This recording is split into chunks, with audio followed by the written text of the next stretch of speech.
meron po tayong Q induction cooker dito. So, ang issue niya ay hindi daw po umiinit. Ayan. So, napansin ko dito guys, yung button natin ay unresponsive. Ayan. Ayan. So, nakapanood ako sa YouTube guys nung same brand, magkaibang model, pero ang issue niya ay parehas. So, yung button niya po ay hindi nagwo-work. Ngayon, bali, ang sinabi niya doon ay kaya hindi gumagana ay dahil nabasa po yung mga button natin. So, ito ngayon, bubuksan natin and titingnan natin kung pareho din yung problema ng ating unit.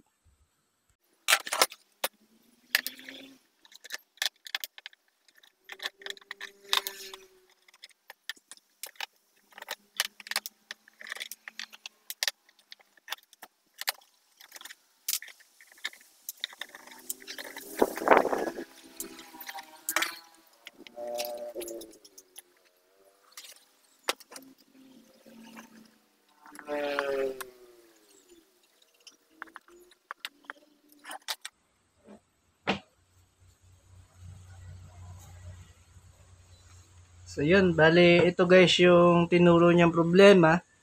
So, ang naging issue sa kanya ay nabasa. So, itong atin ay titingnan natin kung ganun din ang nangyari. Kaya ayaw siyang gumala.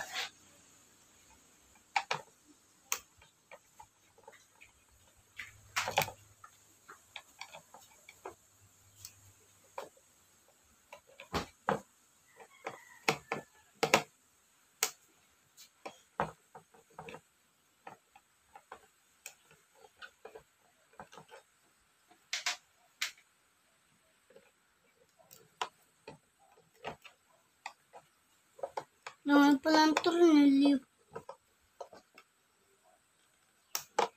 Ba't ang daming tornilyo?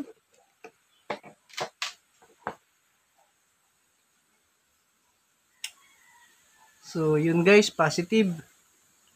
Basa ng tubig. So, tatry natin linisan and susubukan ulit natin.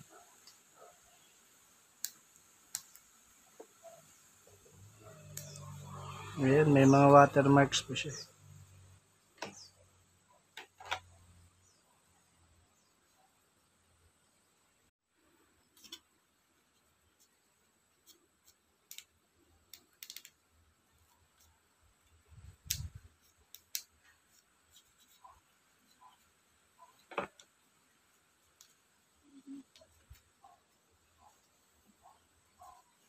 Daddy, ano yung nasa loob na bilog?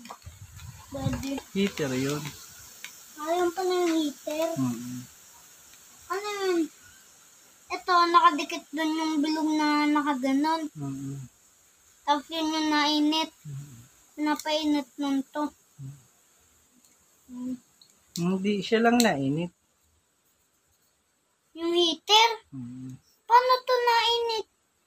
Ha? Alam ko na kung bakit to nainit. Hindi nakadikit yung heater. Kumakalat lang yung init. Bet. Di ba na andito? Merong frame. Kaya kumakalat. 1920.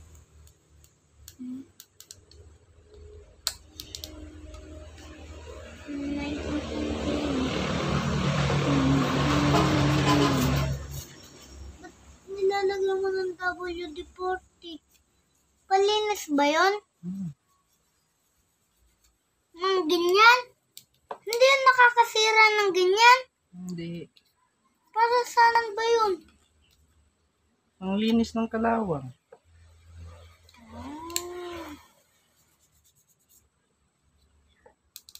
Alam ko na. Para saan to? Itong dalawang to. Daddy. Para saan nga to? Ano ba to? Nakasaksak dito. Naputay. Naputal.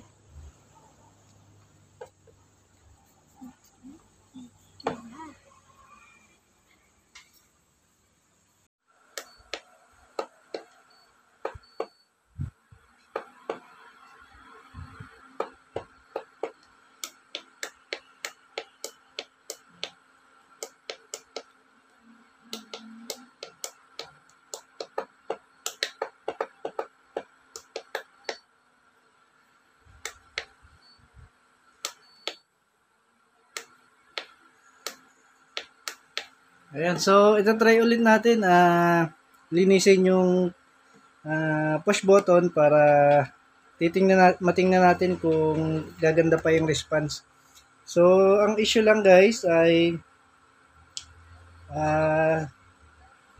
nagkakaroon tayo ng problem or issue dun sa contact point natin. So, second attempt natin guys, bali nilinis po natin ulit yung button and then ite-testing po natin siya ng nakalabas. So, hindi po natin gagamitin yung case niya para malaman natin kung ang problema nga ba ay itong button o hindi lang talaga tumatama yung ating pin dun sa ating keypad or sa ating button dito sa case. Ayan, so nakasaksak na po yan. So, try natin siya ngayon.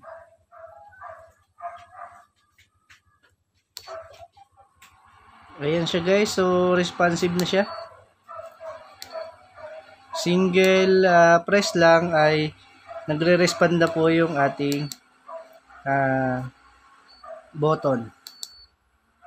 Ayan. So ang nakikita kong problema dito guys, yung ating tornilyuhan ay may crack. So possible pag pinipress siya, sa halip na yung keypad natin ang bumaba, yung buong board ay nagagalaw kaya hindi umaabot yung ating pin. Ayan. So try muna natin gawa ng paraan and sana mapagana ng maayos. Ito yung top cover natin guys.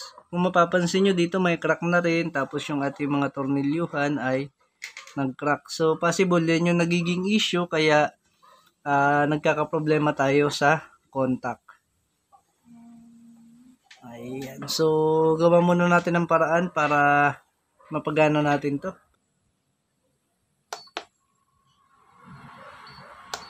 Yo. Ayan. So yun guys, so far ay napagana natin ng maayos itong ating unit. At ito try natin kung umiinit naman siya.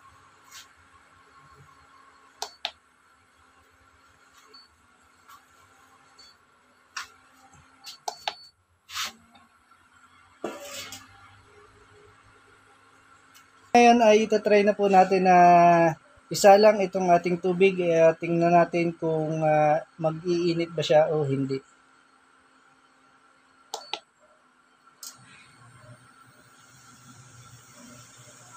Ayan. So, yun guys. Okay na. Gumagana na yung ating unit. So, yun. Pwede na ulit gamitin. Bilis, tumalaw. Daddy, ba't ang bilis